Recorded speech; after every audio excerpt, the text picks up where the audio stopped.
साथियों, आज की इस क्लास में हम लोग जो है आर ओ एग्ज़ाम और यूपी पीसीएस एग्ज़ाम के लिए जो है उत्तर प्रदेश जीके और यूपी करंट अफेयर के कुछ मोस्ट इंपॉर्टेंट क्वेश्चंस का यहाँ पर रिवीजन करने वाले हैं। तो चलिए करते हैं क्लास की शुरू।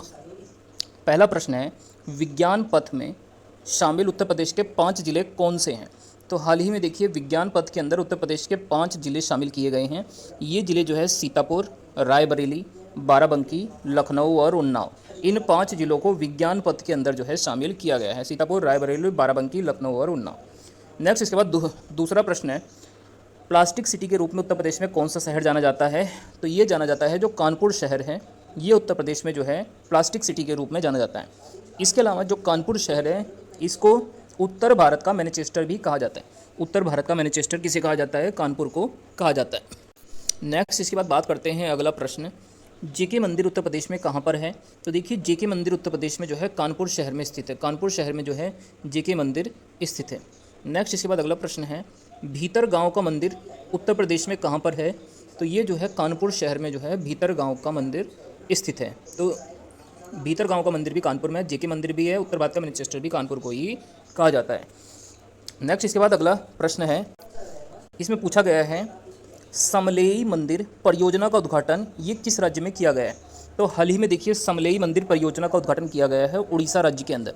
उड़ीसा राज्य में जो है समलेई मंदिर परियोजना का उद्घाटन किया गया है।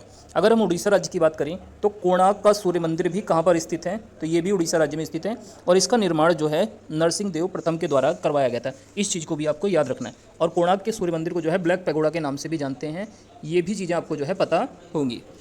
नेक्स्ट इसके बाद अगला प्रश्न है, उत्तर प्रदेश का सबसे बड़ा दुग्ध प्लांट की स्थापना कहाँ पर की गई है? तो ये जो है उत्तर प्रदेश में सबसे बड़े दुग्ध प्लांट की स्थापना वाराणसी जिले में हुई है। बात करते हैं दुग्ध उत्पादन से जुड़े हुए कुछ इंपॉर्टेंट क्वेश्चनों की। तो ऑपरेशन फ्लड की शुरुआत जो है भारत में कब से हुई थी? तो ये शुरुआत 1970 में की गई थी डॉक्टर वर्गीस कुरियन के द्वारा।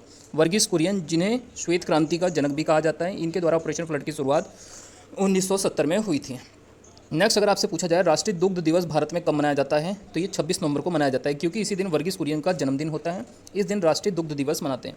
नेक्स्ट इसके बाद अगला प्रश्न है, राष्ट्रीय डेयरी अनुसंधान संस्थान NDRI कहाँ पर स्थित है? तो ये भी काफ़ी इंपॉर्टेंट क्वेश्चन है। राष्ट्रीय डेयरी अनुसंधान संस्थान ये स्थित है करनाल, हरियाणा के अंदर। अगला हमारा जो प्रश्न है उसमें पूछा गया है, गोल्डन ट्रायंगल तीर्थ स्थल में शामिल उत्तर प्रदेश के जिले कौन कौन से हैं? तो हाल ही में देखिए उत्तर प्रदेश सरकार के द्वारा गोल्डन ट्रायंगल तीर्थ स्थल परियोजना शुरू की गई है और इसमें जो है 3 जिले शामिल हैं उत्तर प्रदेश के। कौन कौन से? प्रयागराज, वाराणसी और अयोध्या। ये तीनों शहर जो है गोल्डन ट्रायंगल तीर्थ स्थल के रूप में जो है इनको शामिल किया गया है। अगला प्रश्न है, उत्तर भारत का पहला मानव DNA बैंक ये कहाँ पर बनाया गया है? तो देखिए जो उत्तर भारत का पहला मानव DNA बैंक बना है ये बना है BHU में, बनारस हिंदू विश्वविद्यालय के अंदर जो है ये बनाया गया है पहला मानव DNA बैंक। बात करें अगर हम BHU की स्थापना की तो इसकी स्थापना 1916 में मदन मोहन मालवीय के द्वारा की गई थी। अगला प्रश्न है, नेक्स्ट हमारा अगला प्रश्न है, रामसर समझौता कब हुआ था? तो देखिए रामसर जो समझौता था ये 2 फरवरी 1971 को हुआ था।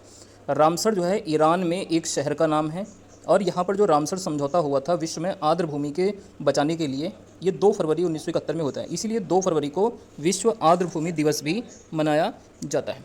बात किया जाए रामसर समझौता लागू कब से हुआ था? तो ये 1975 में लागू हुआ था। कब लागू हुआ था? 1975 में।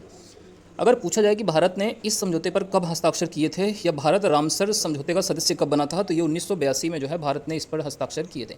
नेक्स्ट हम बात करें भारत में कुल रामसर स्थलों की संख्या कितनी है? तो इंडिया के अंदर टोटल जो है 80 रामसर स्थल है वर्तमान समय में। 75 पहले थे, 5 अभी नए बने हैं, तो इस प्रकार से 80 रामसर स्थल है।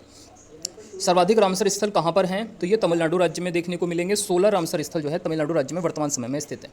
और उत्तर प्रदेश में रामसर स्थलों की संख्या टोटल जो है 10 है। दूसरे सबसे अधिक रामसर स्थल उत्तर प्रदेश में ही हैं, 10 जो हैं। तो टोटल रामसर स्थलों की संख्या है 80। तो इस चीज़ को भी आपको याद रखना। तो दोस्तों ये हमारी आज की Uttar Pradesh current affair UP GK की इंपॉर्टेंट क्लास थी। आइए एक बार सभी क्वेश्चन का रिवीजन करते हैं। विज्ञान पथ में शामिल उत्तर प्रदेश के 5 जिले सीतापुर, रायबरेली, बाराबंकी, लखनऊ और उन्नाव। प्लास्टिक सिटी के रूप में उत्तर प्रदेश में किसे जाना जाता है? कानपुर को जाना जाता है। उत्तर भारत का मैनचेस्टर कानपुर को कहते हैं। जेके मंदिर कहाँ पर है? ये भी कानपुर में है। भीतर गाँव का मंदिर भी कानपुर में स्थित है। समलेई मंदिर परियोजना का उद्घाटन उड़ीसा राज्य में किया गया है। कोणार्क का सूर्य मंदिर कहाँ है? उड़ीसा में है। नरसिंह देव प्रथम ने इसको बनवाया था। उत्तर प्रदेश का सबसे बड़ा दुग्ध प्लांट कहाँ बना है? तो ये वाराणसी में बना है। ऑपरेशन फ्लड की शुरुआत कब हुई थी? 1970 में डॉक्टर वर्गीस कुरियन के द्वारा। राष्ट्रीय दुग्ध दिवस कब मनाते हैं? 26 नवंबर को मनाते हैं। राष्ट्रीय डेयरी अनुसंधान संस्थान NDRI कहाँ है? करनाल में ये स्थित है। गोल्डन ट्रायंगल तीर्थ स्थल के रूप में उत्तर प्रदेश के कितने जिलों को शामिल किया गया है गोल्डन ट्रायंगल तीर्थ स्थल में? तो 3 जिलों को, प्रयागराज, वाराणसी और अयोध्या। उत्तर भारत का पहला मानव डीएनए बैंक कहाँ बना है? बीएचयू में बना है। इसकी स्थापना हुई थी बीएचयू की 1916 में मदन मोहन मालवीय के द्वारा। रामसर समझौता कब हुआ? तो ये हुआ था 2 फरवरी 1971 को, और ये लागू कब हुआ था? 1975। भारत ने इस समझौते पर कब हस्ताक्षर किए थे? 1982 में किए थे। भारत में कुल रामसर स्थलों की संख्या कितनी है? 80 है। 75 + 5। सर्वाधिक रामसर स्थल कहाँ है? तमिलनाडु राज्य में है 16। और उत्तर प्रदेश में कितने रामसर स्थल हैं? तो टोटल 10 हैं। तो दोस्तों ये हमारी आज की Uttar Pradesh current affair UP GK की इंपॉर्टेंट क्लास थी। आप लोगों को ये क्लास कैसी लगी है कमेंट करके जरूर बताइए। वीडियो को अच्छी लगने पर वीडियो को लाइक करके चैनल को जरूर से सब्सक्राइब कर लें।